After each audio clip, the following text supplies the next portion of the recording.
Genda maaso mu nteekateeka z'abayimbi ndowooza nammwe mukoyo biwulirako ebyawuma nti bongezzayo ate babiganye kati emboozi yatandise lunaku lwa Friday bannaffe akakiiko ka bagiyita Ministry of Gender yawandiikidde bannaffe aba Electoral Commission abatwala ebyokulonda mu wuma mu nsonga z'abayimbi nga bomanyi nti ennaku z'omwezi nga 28 olunaku olw'enkya babadde bateeseteese okulonda kati ebbaluwa gye baleeta ku lunaku olwokutaano yalaga nti baali basazaamu okulonda kw'abayimbi okugenda okubeerayo. Ministry of Gender, Labour and Social Development be bawandiika ebbaluwa eyo nga bagamba nti abantu bangi nnyo babawandiikidde ambaluwa nga beemulugunya nga bagamba nti abayimbi abali mu bitundu ebyenjawulo tebajja kusobola kujja ku National Theatre olw'ensonga nti akasente kangi nnyo mu mbeera eyo ne bagamba okulonda osobole okuba ate nga kusazwamu. Kati bannaffe aba Electoral Commission ababawuma bategeeza ko okulonda kwankya gye kuli. Ministry of Gender gye bajja ssente kati ne weebuuza ensonga zigenda kutambula zitya. Eddoboozi tusembye okuba ate nga tufuna okuvaako omukulu Jeff atwala ebyokulonda mu wuma oba ani ali emabega wa wuma okulonda kuyinza obutabaayo nno ne kugendera bwe kutyo abawuma bo bagamba balina okulonda. Ministry of Gender yategeezezza okulonda tekulina kubaayo olw'ensonga nti baalabyemu ebituli bingi nnyo abantu tebabasomesa bagenda kulonda batya mu nsonga ezo. Omukulu ono Jeff yalemeddeko n'ategeeza nti okulonda kugenda kubaayo. Minisita si muyimbi ate lwaki alimbyaki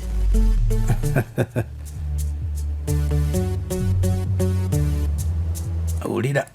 So tufunye ebbaluwa okuva mu Ministry ya Gender nga yawandikiddwa Minisita Bayimbi Honorable Amongi nga etutegeeza nti yafunye amabaluwa oba ziwandiise petitions okuva mu leaders ba cluster leaders ab'enjawulo mu ggwanga nga nasinzira kwezo ebbaluwa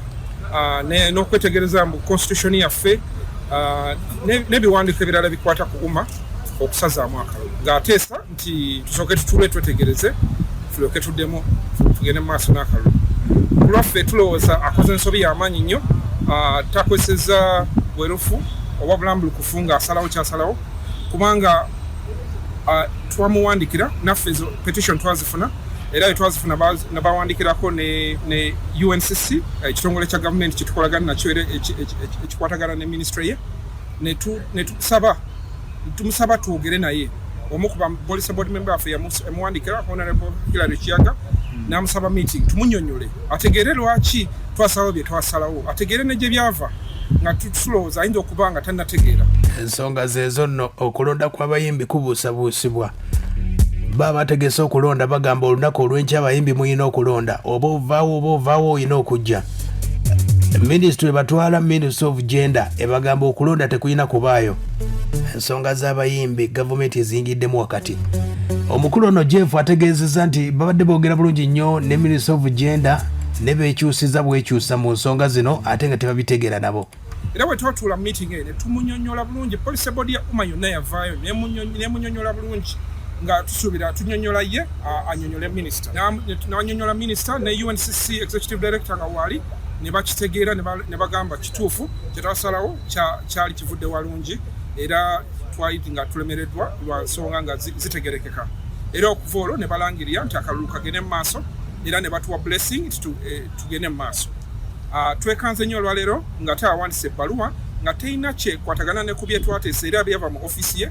nga twali tusuubira agenda kuba atandikira we twava yeetegereze alyoke asalewo era n'ekyokubiri nga tusuubira yabadde agenda Twitter tunyonyole tutuulemu naffe tuddemu tumunyonyole wabanga yandiyagadde okuddamu okwetegereza. Aya basi z'ensonga ezo okusika omuguwa wakati wa ministry n'ekibiina kya wuma abategese okulonda bagamba bagenda kulonda nkya. Minisita toli muyimbi. Omukyala gwe bayita Cindy omu ku bavuganya agamba n'ebimusobedde olw'ensonga nti okulonda kuno kuyinza okuba kwakubba. Obaddewo confusion nyingi tubaali tufunye okwemulugunya kungi from the leaders aba outside the city aba clusters n'eddala nga tebakkiriziganya nakiri ekyokujja ku National Theatre. So first of all it's just good okumanya nti no batulaba the visibility is there tiba basezeho okukola kyokujja okulaga nti no bafaayo ekyo ndi musanyufu kyebaleese olwaleero kiconfusinze bangi batuuso kisanyusiza bangi abaklasita basanyufu abasenta tebali basanyufu kati I think mbadde njagala mutuweemu ku budde tulabe kyekigenda mu maaso nze I'm confused as a candidate. Ensonga ezo okusika omugwa kukyagenda mu maaso ne Cindy naye awagidde Minister of Gender okuyimiriza akalulu akiwulira. So we've received the letter bagendedde ku constitution na buli kimu so ninze police board eddemu etule electoral commission etule tulabe kibbo kye bagamba because nga bamanyi siri mu office. I think every day as buli we tubaye tunoonya aid tubaye tugenda eri government tugenda eri ministry tugenda muki tugezako okuyita mitendera nga bola nti batugamba dda nti tuva from Ministry of Gender then UNCCNCF then kati sawa zino we cannot start neglecting that our source of power nga bweri how the power goes down and the truth is we are under right now tukyali under Ministry of yes Cindy ategeeza tugendere ku bbaluwa ya Ministry of Gender yagambye okusazaamu akalulu kaleme kulondebwa. Omukulu Jeff ategeezezza Ministry bwenayimiriza akalulu kano bagenda bibalekera byonna. So tufunye ebbaluwa okuva mu Ministry ya Gender nga ewandikiddwa Minister Banyeni Amongi Honorable Amongi tugenda bimulekera kubanga tulaba tatuwadde chance asazeewo obusazi ate nga tutaddemu ensimbi nyingi nnyo bamemba baffe bataddemu ensimbi nyingi nnyo n'obudde nga tulaba zigenda kusasika era nga tukigenda tuluma nnyo naffe obudde n'ensimbi ze tutaddemu era nabo kitatandise ddo baluma kubanga message trans kiwulidde okulonda kwa lunaku lwankya bo bategeezezza abategese okulonda kwankya Minister yakusazaamu Lwakutaano. Okuva olwo naffe tutudde wansi police board nenjebuuzaako nempabula byempabudde ne tusalawo nti akalulu akaffe kagendagenda mu maaso ku Lwokubiri kagendagenda mu maaso olw'ensonga nti ffe nga UMA twakola byonna byonna byetaagisa okukiikirira bamemba baffe era okutegeka akalulu. Ekyokubiri eno UMA kitongole kiri private kitongole kya so tetwetaaga kwebuuza ku ministry tukolagana nayo nga bapartner mu kwekulaakulanya era tusiima byonna bye batukolera n'ebitongole ebirala byonna ne bapartners abalala bonna betukolagana nabo naye tebalina buyinza kwekiika mu nsalawo zaffe era n'okusalawo era tukyatusazeewo nti ku Lwokubiri wanaaba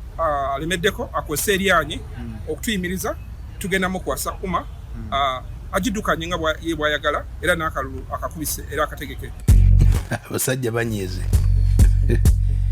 bababuuziza ku nsonga zino Ministry of Gender yebawa ssente ne bagenda kukola batya. Ministry partner nga bapartner abalala ebitongole bingi ebiddukanya emirimu gyabwe ate kikolagana na government naye tetugambye nti tugigobye tugambye nti yakoze ensobi mu kusalawo era tugisaba ereme kukozesa lyanyi era